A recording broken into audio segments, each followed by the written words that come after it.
Halo Sobat Pajak, hai.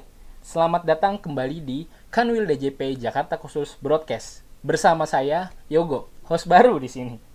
Di episode sebelumnya, kita udah ngebahas tentang KPP yang unik dan spesifik, yaitu KPP Minyak dan Gas Bumi.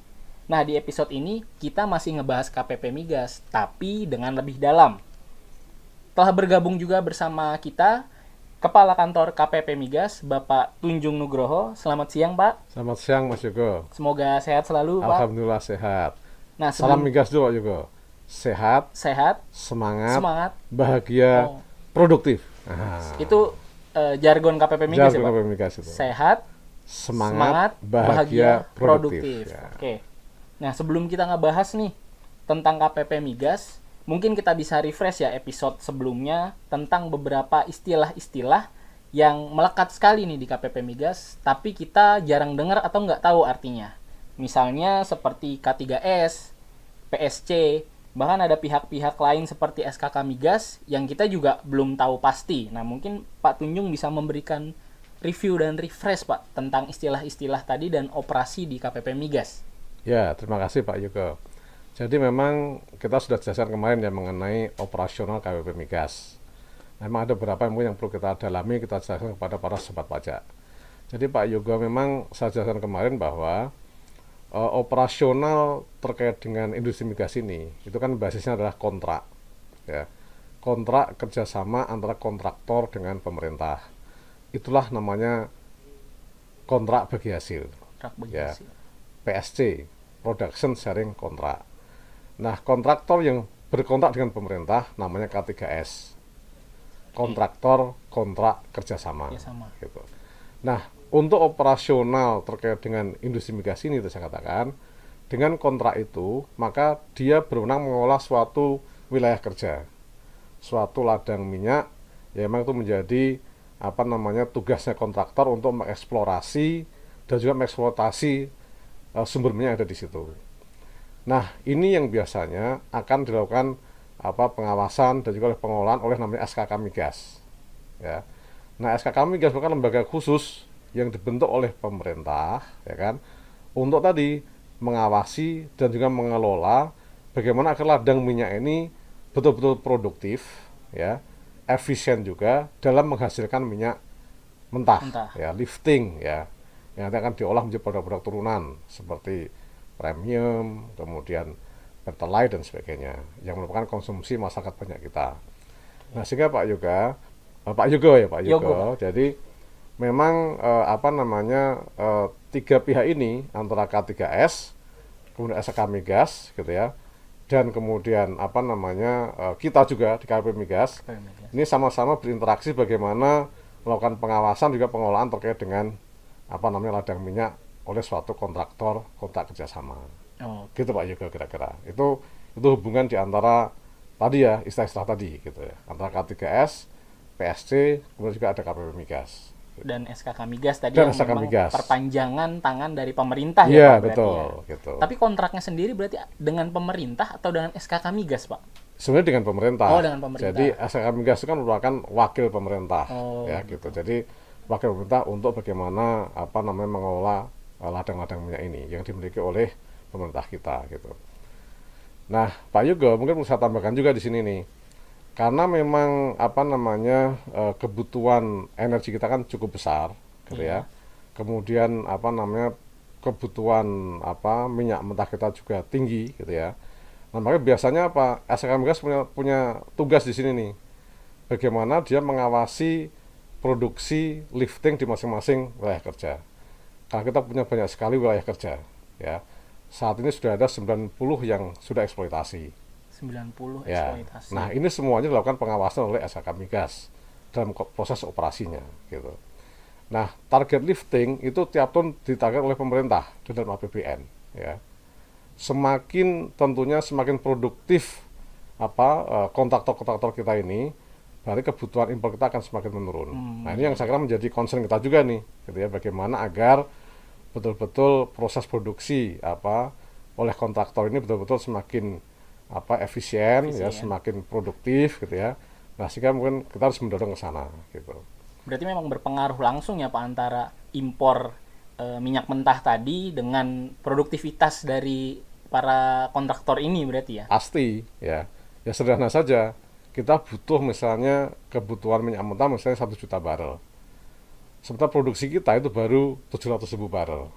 Oh Ya iya. kan? Yang 200.000 ya per hari itu ya, per hari. Iya. Kan pasti dari mana? Ya mungkin dari impor. Impor. Oh. Nah, artinya apa? Kalau semakin banyak kita bisa produksi, ya kita bisa mendorong WK investor kontraktor semakin bisa produktif semakin meningkat, efisien, otomatis akan makin tinggi produksi lifting kita, berarti impor akan semakin sedikit.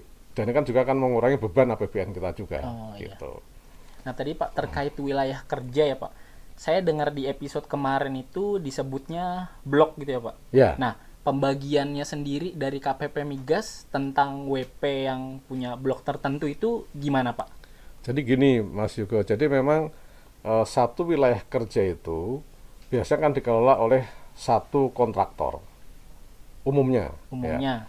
Kalau dia hanya satu kontraktor, dia sekaligus sebagai operator namanya. Operator. Ya. Oke.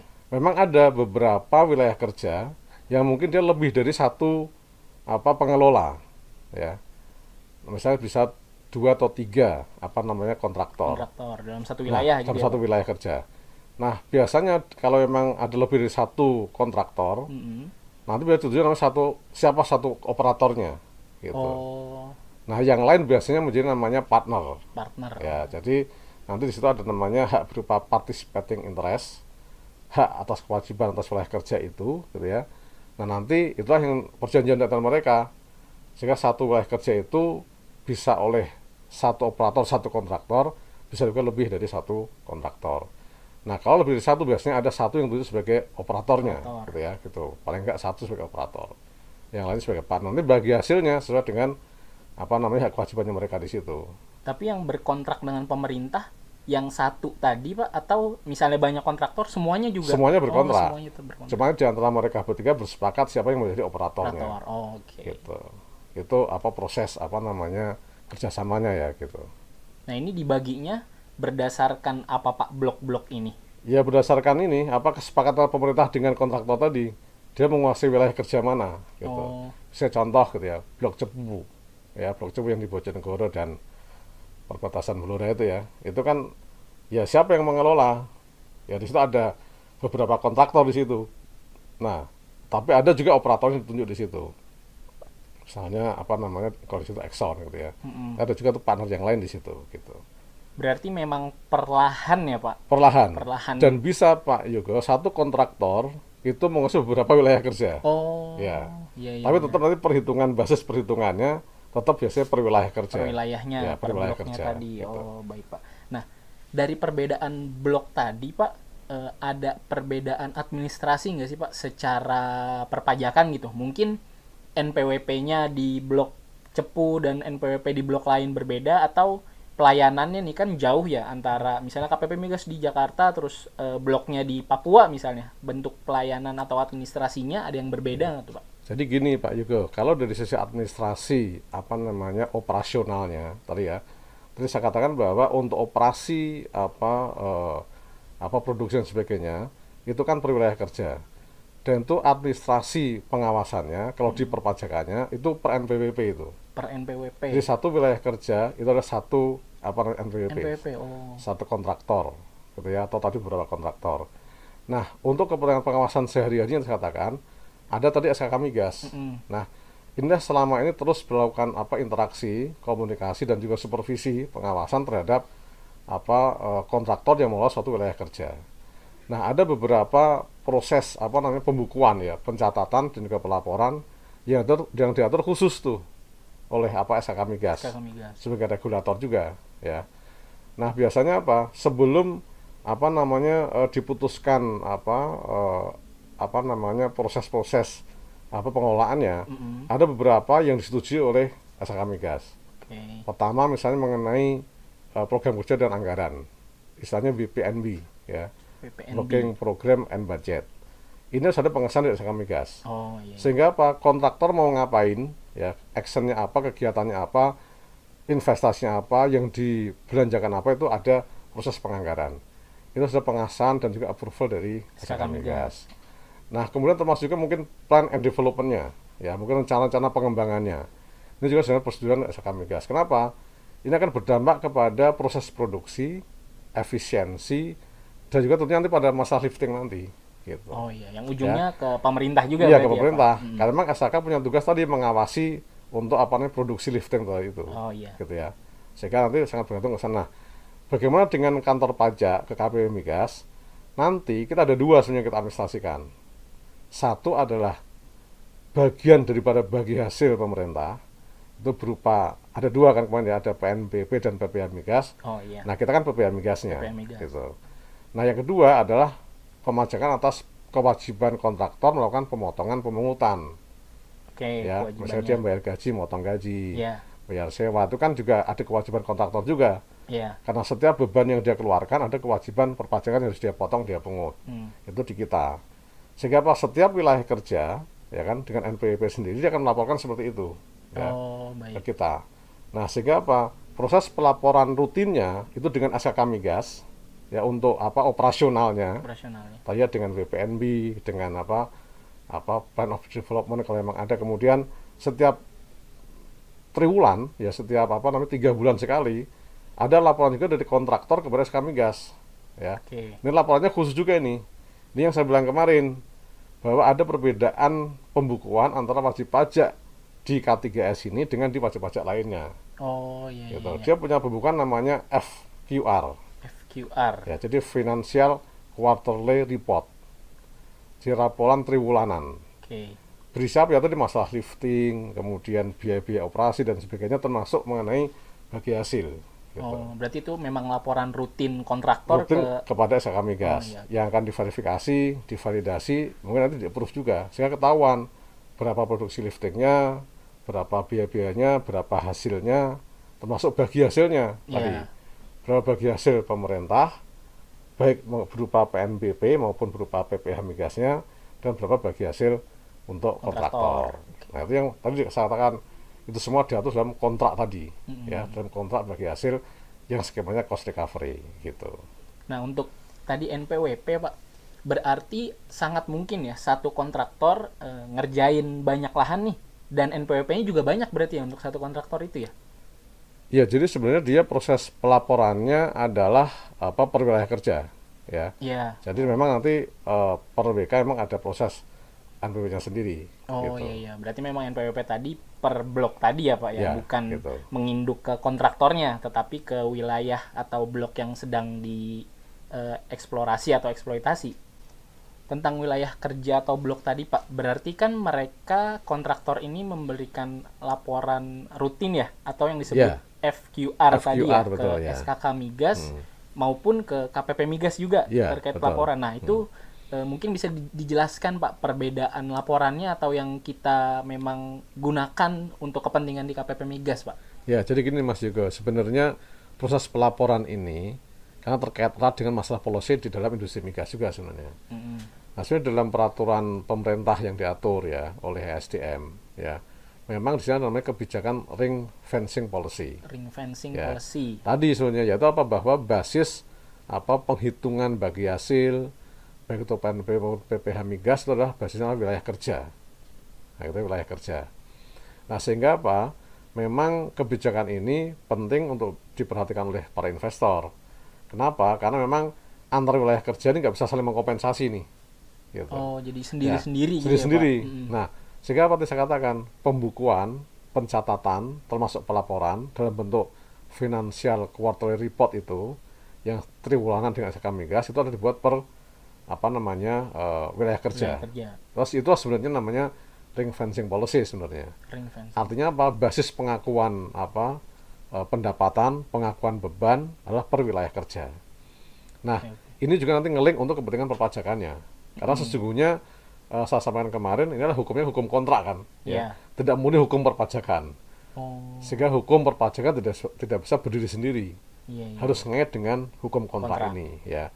Kenapa? Karena sesungguhnya perpajakan adalah turunan dari bagian pemerintah yang diatur oleh kontrak bagi hasil tadi itu, gitu. Nah, karena basisnya adalah ring fencing policy tadi itu, maka setiap kontraktor bersama SK Migas harus membukukan mengakuntabilitaskan, yang mengakuntabelkan pencatatan termasuk basis pengakuan pendapatan dan beban adalah per wilayah kerja. Sehingga apa? Kalau suatu kontraktor punya beberapa wilayah kerja, ya kan, yang sini sudah menghasilkan, sudah produksi, sudah ada laba, yang lain mungkin masih belum, ini nggak bisa saling dikompensasi. Ya ini harus masing-masing nih, apa hak dan kewajibannya gitu. Nah ini yang penting menjadi perhatian perbedaan nih antara sekarang kemarin antara wajib pajak di KW Migas ya K3 ini dengan wajib pajak yang lain-lain gitu. Karena memang laporannya per triwulan dan rutin. Betul. Benar-benar per wilayah ya Pak. Nah kalau ke perpajakannya selama ini kita setahun sekali sebenarnya FQR-nya. Nah jadi gini Mas Yogo, kalau untuk ke SKK Migas, kalau tadi melakukan pengawasan rutin ya, itu SKK Migas, memang dia triwulanan. Nah untuk kepentingan perpajakan dia biasanya setahun sekali itu dia. Setahun sekali. Kenapa? Karena FQR ini yang nanti FQR final kuartal 4 setahun itu menjadi lampiran SPT nanti. Gitu. Sehingga memang dia menjadi bagian dari lampiran. Sehingga ini setara dengan laporan rugi laba sebenarnya kalau di wajib pajak yang lain. Nah, untuk pengawasan tiap bulannya di perpajakan ada laporan sendiri namanya laporan penerimaan negara. Nah ini sebenarnya laporan bulanan yang dibuat oleh kontraktor kepada kantor pajak. Untuk apa? Melaporkan berapa sih lifting. Ini masih estimasi juga sih. Ya kadang-kadang estimasi dan realisasi juga sih. Lifting bulanannya berapa, perhitungan PPh Migas bulanannya. Nanti baru tiap bulan dia laporkan ke kantor pajak. Ini mirip-mirip dengan PPh pasal 25 kalau di wajib pajak lain. Tapi tidak disebut itu. Karena memang PPh Migas ini bukan PPh pasal 25 gitu loh. Ini kadang-kadang membuat kita jadi kadang-kadang bingung juga kita kantor pajak ini gitu ya. Sehingga memang ada perlakuan yang agak berbeda antara wajib pajak K3S dan wajib pajak lain. Tadi saya katakan untuk setahunnya dia nanti ada FQR final setahun, karena lifting akan dihitung setiap bulan tadi dilaporkan. Akhir tahun ada perhitungan juga nanti berapa setahunnya. Ada over under liftingnya. Sehingga memang dia laporannya lebih kepada realisasi sebenarnya, kayak realisasi real di tahun berjalan gitu. Kalau laporan tadi kan per tahun untuk lampiran SPT ya Pak. Nah kalau yang LPN per bulan itu berarti dia juga real laba atau setoran pajaknya juga? Iya, memang harapannya begitu. Harapannya kontraktor setiap bulan juga sudah menghitung tuh berapa liftingnya, berapa ininya, sehingga nanti bisa kita, memang kan nggak persis betul pasti ya, ya kan, artinya berapa lifting, berapa biaya operasi, nanti berapa bagian pemerintah termasuk berapa PPh Migasnya. Nanti diakumulasi nanti setiap tahun, dimatchingkan dengan nanti FQR 1 tahun tadi. Nah, nanti netnya sih di FQR yang setahun tadi itu. Berarti finalnya tetap per tahun berarti per tahun. Nanti harapannya dengan over under lifting tadi akan sebenarnya diselesaikan di bulan Desember. Nanti baru nanti menjadi basis perhitungan SPT tahunan dia. Gitu. Baik. Oke Pak, saya jadi ngerti nih akhirnya tentang pelaporan kontraktor tadi ya untuk kepentingan perpajakan. Nah, masuk ke pajak Pak, berarti PPh Migas ini dasar pengenaannya atau cara ngitungnya tuh secara garis besar gimana sih Pak? Ya jadi sebenarnya tadi saya katakan Pak juga ya, PPh Migas kan turunan lanjutan dari perhitungan bagi hasil pemerintah sesuai dengan kontrak. Nah bagi hasil itu kan sudah diatur dalam kontrak mekanismenya. Nah kalau PPh Migas ya simpel sebenarnya, tinggal penghasilan kena pajak dikalikan tarif di dalam kontrak sebenarnya, gitu ya. Karena memang kontrak yang mengatur tadi. Sehingga simpel saja perhitungan PPh Migas yang setahun tadi ya. Gitu. Nah cuman kan dari beban bayar sekaligus setahun tadi kan, itu kan nunggu akhir tahun tuh. Makanya tadi tiap bulan ada semacam juga cicilan PPh Migas dengan dasar laporan penerimaan negara tadi. Harapannya apa? Ini kan self assessment ini, ya. Artinya apa? Tadi FQR, kemudian LPN, ini kan semuanya wajib pajak yang menghitung sendiri, ya. Nanti wujudnya dalam bentuk SPT, gitu. Makanya masih murni self assessment. Memang sih sudah disupervisi SKK Migas, tapi belum ada proses pemeriksaan di sini nih, gitu. Terkait perpajakannya jadi perpajakan, jadi masih murni self assessment atau versi perhitungan wajib pajak. Memang sih sudah disupervisi oleh SKK Migas, tapi belum ada auditnya ya oleh pemerintah secara keseluruhan gitu. Nah ini terkait dengan PPh Migas tuh Pak Yogo, sehingga tiap bulannya ada, nanti akhir tahunnya akumulasikan dalam bentuk FQR kuartal 4 final gitu. Yang setahun sekali. Berarti Pak PPh migas ini sudah bisa diperkirakan dari kontrak atau gimana Pak mekanismenya? Saat ada perbedaan nih ternyata nih di kontrak perkiraan penghasilan sekian, ternyata pas dilaporkan nggak atau bisa. realisasinya. Jadi kalau kontrak itu hanya mengatur mengenai mekanisme tata cara penghitungannya. Nanti bagaimana proses real penghitungannya pada saat tadi sesuai dengan produksi real yang memang terjadi di setiap tahun gitu ya. Berarti memang di kontrak tidak ada perkiraan atau seperti target gitu mungkin Pak yang enggak ada. Akhirnya bisa. Dia hanya mekanisme mengatur mengenai tadi apa yang boleh, bagaimana mekanisme bagi hasilnya, berapa tarifnya, kemudian apa biaya-biaya yang bisa dikurangkan, itu tuh diatur di situ. Gitu. Baik. Gitu. Tidak secara pengenaannya. Itu untuk PPh migas ya. Iya. Nah lain lagi untuk pemotongan pemungutan. Oh ada kewajiban perpajakan lainnya nih Pak. Kan ada dua nih, yaitu kontraktor sebagai taxpayer, sebagai pembayar pajak adalah PPh migas tadi. Nah, dia juga punya kewajiban sebagai withholder yang saya bilang kemarin. Sebagai pemotong pemungut pajak. Kalau ini mekanisme pelaporannya persis sama dengan wajib pajak yang lain. Yaitu apa? Atas setiap pengeluaran beban yang dia bayarkan, dia keluarkan harus dipotong PPh-nya. Itu normal, setiap bulan, setiap masa dia harus memotong, menyetor, ya kan, dan melaporkan dalam SPT masa sesuai dengan jenis pajaknya. SPT masa PP pasal 21 untuk misalnya upah gaji dan sebagainya, SPT masa PP pasal 23 dan sebagainya. Ini normal untuk kewajiban withholding tax-nya gitu ya, gitu. Nah, untuk PPh migas tadi Pak, saya ngelihatnya berarti ada dua dasar ya, tentang undang-undang perpajakan dan juga kontraknya. Nah, ini selalu sejalan atau kadang berbeda Pak antara kontrak sama undang-undang perpajakan yang ada? Nah, ini Pak Yugo, ini pertanyaannya bagus, ini menarik ini. Memang selama ini yang saya singgung kemarin ya kan. Dulu kan kita tidak terlalu masuk jauh ke dalam proses penghitungan bagi hasil dan PPh migas ini dulu. Perpajakan zaman dulu nih, sebelum era ada PP 79 tahun 2010 ya, semua ada undang-undang PPh 2008. Dulu kita full menyerahkan perhitungannya itu kepada hasil perhitungan SK migas plus mungkin kalau ada audit dari BPKP. Nah, memang sejak ada era PP 79 tahun 2010 gitu ya. Nah, kita mulai terlibat bagaimana proses memformulasikan penghitungan bagi hasil plus juga PPh migasnya yang bagian pemerintah tadi. Nah, memang selama ini memang semacam ada kadang-kadang perbedaan perlakuan yang persis gitu ya antara kontrak dengan undang-undang perpajakan gitu. Nah, ini memang kadang-kadang sering harus kita sinkronkan, kita harmoniskan ya antara regulasi perpajakan ya, antara undang-undang PP dan sebagainya dengan kontrak tadi ini. Ini dua-duanya hukum undang-undang dua-duanya kan. Kontrak dan juga undang-undang perpajakan. Tetapi saya katakan tadi, kita sebenarnya harus lebih banyak patokan umumnya adalah kontrak dulu. Ya, nanti coba kita adjustment dengan beberapa regulasi perpajakan kita. Karena tujuannya apa tadi? Ya, bagaimana tuh hak pemerintah juga hak kontraktor tuh fair ya. Wajar. Memang cost untuk kepentingan komersial ya, cost of oil-nya itu harus sama dengan cost of tax itu prinsipnya. Makanya harus bareng-bareng nih ngitungnya nih. Sebenarnya antara perpajakan dengan SKK migas ya kan, termasuk mungkin BP kontrak harus bareng-bareng nih harusnya. Sehingga regulasinya harus kita betul-betul harmoniskan nih. Ya, sehingga jangan sampai ada perbedaan jauh antara kepentingan perpajakan dengan kepentingan komersial. Gitu. Di episode kemarin saya dengar juga Pak terkait PBB ya. Kebanyakan orang tahu kan PBB itu pemerintah daerah. Nah, ternyata KPP Migas juga ngurus PBB nih Pak. Nah, PBB seperti apa tuh Pak yang diurus di KPP Migas? Ya, jadi gini Mas Yugo, ini bagus pertanyaannya nih. Memang satu-satunya KPP di Kanwil khusus yang mengurusin PBB adalah KPP Migas. Ya karena tambang sebenarnya basisnya. Gitu ya. Jadi memang kita tahu kan ada dua PBB ini sekarang ya, PBB P2, pedesaan perkotaan itu kan memang pemerintah daerah mengelola, ya kan. Ada PBB namanya sekarang P5L. Dulu P3 ya kan. Sekarang jadi P5L. Yaitu apa?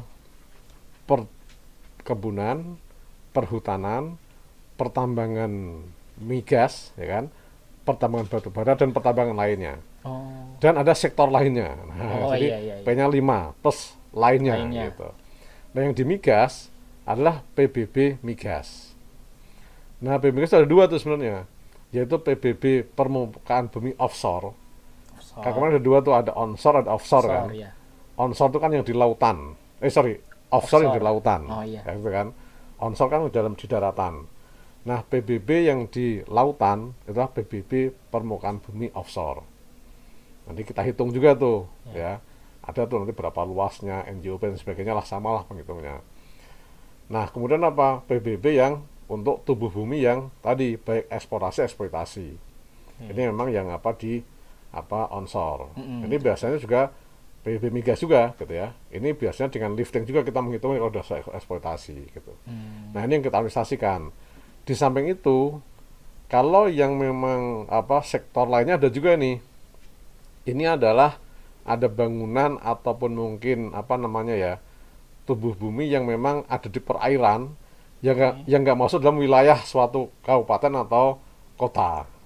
Karena banyak tuh di laut-laut kita itu ada jaringan pipa, jaringan telekomunikasi, jaringan kabel gitu ya. Yang seperti itu berarti yang seperti itu kita juga melakukan pengelolaan itu gitu. Nah, itu termasuk itu floating storage sekarang ya. Yang yang untuk nyimpan minyak itu. Itu kan sudah jadi permanen itu. Itu juga di lautan itu, ya kan?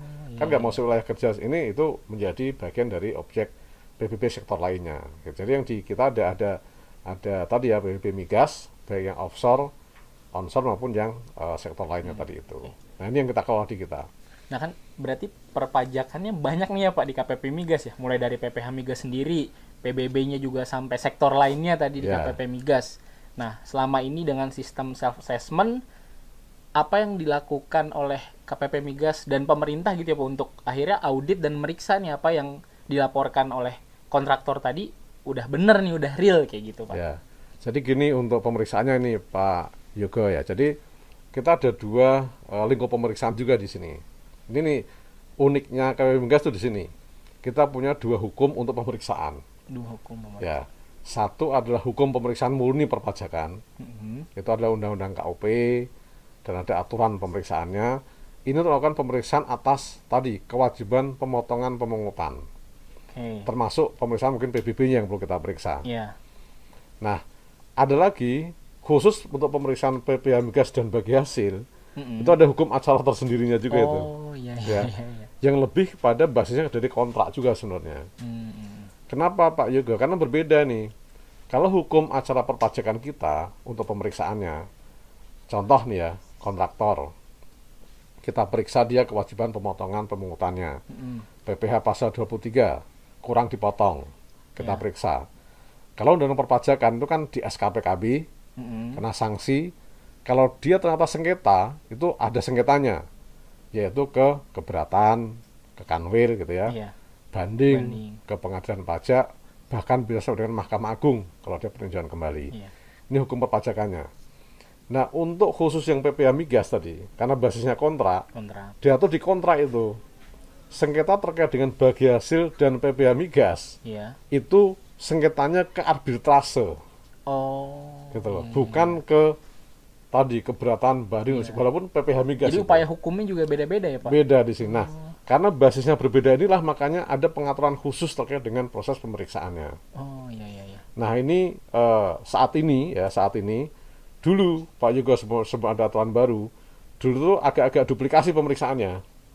Antara yang perpajakan? Antara pemeriksaan oleh pajak dan pemeriksaan oleh unit lain. Tadi BPKP dan juga SKK Migas. Nanti saya sampaikan, SKK Migas kan juga melakukan pemeriksaan sebenarnya, verifikasi atas FQR tadi kan, laporan tadi. Bahkan tadi mengesahkan adalah FKK Migas tuh, FQR-nya. Nah, biasanya dari situ BPKP melakukan pemeriksaan. Terkait dengan bagi hasil pemerintah, bagian pemerintah. Yang disebut joint audit itu ya Pak, yang auditnya. Nah, dulu kita meriksa masing-masing bareng, gitu. BPKP dengan aturannya BPKP, dia fokus kepada pemeriksaan cost recovery dan bagi hasil nanti ujungnya ke PPH Migas, dan kita hanya ngikutin perhitungan oleh BPKP. Nah, sehingga memang kita tidak terlibat di sana waktu itu. Nah, sejak skema yang baru kita buat, sejak 2018 kemarin, ini kita membuat Satgas. Ya. Ada satuan tugas pemeriksaan bersama, gabungan 3 instansi pemerintah. BPKP, DJP, dan SKK Migas. Sehingga hanya ada single audit kepada K3S. Oke. Yang tadinya ada beberapa, paling nggak 2 ya dulu ya, yaitu oleh BPKP pemeriksaan bagi hasil dan Junto PPh Migasnya, kita melakukan pemeriksaan atas Potput dan perpajakannya. Ini jalan masing-masing nih. Nah, dengan Satgas ini, maka sekarang 3 instansi menjadi satu audit, satu single pemeriksaan. Berarti ya auditnya untuk apa? Ya, untuk tadi meriksa bagian pemerintah berupa PNBP dan PPh Migasnya. Nah, ini suatu terobosan yang baru ya. Jadi lebih efisien, lebih berkepastian hukum juga bagi kontraktor juga bagi pemerintah. Oh iya. Sehingga kelebihannya apa? Ya tadi hak dan kewajibannya sudah lebih clear nih, ya kan, dengan audit oleh satu instansi pemerintah ini, gitu. Nah, diharapkan dengan proses ini, maka tadi lebih efisien proses auditnya, lebih berkepastian hukum, ada sinergi antar instansi pemerintah untuk melakukan pengawasan terhadap kontraktor. Nah, ini yang sekarang sedang berjalan, gitu. Oh, oke. Nah, ini yang unik di KPP Migas. Jadi semuanya ada 2 proses yang kita jalankan. Ada hukum kontrak, ada hukum perpajakan. Nah, kita harus mensinkronkan ini nih, ya. Bagaimana 2 ini bisa jalan betul-betul sesuai dengan ketentuan yang ada. Bahkan melakukan pemeriksaan tadi juga ada pihak lain ya Pak yang ikut juga betul. Di Satgas kita bagian tadi. Dari situ. Oke. Sehingga nanti perhitungan PPh Migas dan juga PNBP bagi hasil pemerintah itu sudah hasil justifikasi dari 3 instansi tadi. Gitu. Baik. Ya. Dan kalau ada temuan-temuan pemeriksaannya, nanti sengketanya bukan ke tadi keberatan banding dan peninjauan kembali Mahkamah Agung ya untuk PPh Migas, tapi ya tadi ke jalur skema kontrak tadi. Ada nanti pembahasan antara pemerintah dengan kontraktor kalau ada dispute ya, temuan-temuan pemeriksaan. Kalau mentok di situ ya nanti akan dibawa ke arbitrase. Gitu. Untuk menyelesaikan sengketa terkait dengan bagi hasil dan juga PPh Migas gitu. Banyak banget nih Pak pencerahan dan akhirnya ilmu yang kita dapat nih tentang KPP Migas. Jadi paham sekarang kan? Iya, dan ya itu cukup banyak akhirnya. Dan memang betul harus di kamar khusus kan? Karena memang khusus, operasionalnya khusus gitu. Nah, tadi dari wilayah kerja sampai join auditnya juga beda gitu. Semoga bisa bermanfaat nih Pak buat kita semua dan juga para sobat pajak ya yang mendengarkan di podcast edisi kali ini. Ya nggak nonton rugi lah ya. Ya banyak banget nih Pak pencerahan dan ilmu pada hari ini tentang KPP Migas. Nah terakhir Pak mungkin closing statement dari Pak Tunjung selaku ini closing buat kantor. Siapa ini? Buat kita semua yang nonton nih. Jadi mungkin gini tadi saya katakan bahwa industri migas ini kan memang industri yang spesifik ya. Tetapi tadi industri ini sangat dibutuhkan oleh masyarakat banyak karena kebutuhan energi itu menguasai hajat itu orang banyak. Sehingga ya saya secara institusi ya KPP Migas berharap bahwa walaupun kondisi sulit seperti ini gitu ya, tetap para investor kontraktor tetap bagaimana menjaga industri ini ya dengan sebaik-baiknya, tetap bisa produksi maksimal ya kan, dan juga semakin efisien ya, semakin baik. Pemerintah juga sudah mulai menjaga kepastian hukum untuk industri ini ya, dengan tadi joint audit, Satgas misalnya bersama, dan juga perbaikan regulasi. Ini semuanya untuk kepentingan kita semua ya. Bagaimana menjaga kepastian hukum, investor tetap bisa berusaha dengan sebaik-baiknya dalam kondisi apapun gitu ya, sehingga harapan untuk bagaimana memenuhi kebutuhan masyarakat banyak dari sisi energi gitu ya, bahan bakar minyak dan sebagainya, ini betul-betul bisa kita penuhi dengan sebaik-baiknya. Nah, ini harapan kami seperti itu, dan tetap KPP Migas akan betul-betul support sepenuhnya, akan bekerja dengan sebaik-baiknya untuk mendukung industri migas ini semakin efisien, semakin akuntabel, dan juga semakin transparan demi masyarakat kita gitu. Oke. Terima kasih Pak Tunjung atas kehadirannya pada hari ini dan juga atas ilmunya tentang KPP Migas. Sama-sama Mas Dika. Semoga bermanfaat buat para sobat pajak yang menonton. Dan jangan lupa tetap menjaga kesehatan dan mematuhi protokol kesehatan dengan memakai masker, menjaga jarak, menghindari kerumunan, dan juga mencuci tangan dengan sabun. Dan jangan lupa juga follow sosial media kita di bawah ini. Dan tetap sehat, semangat, bahagia, dan produktif. Itu juga. Oke. Demikian. Oh iya, jangan lupa juga ya ini sosial media Kanwil DJP Jakarta Khusus untuk info yang terupdate. Dan jangan lupa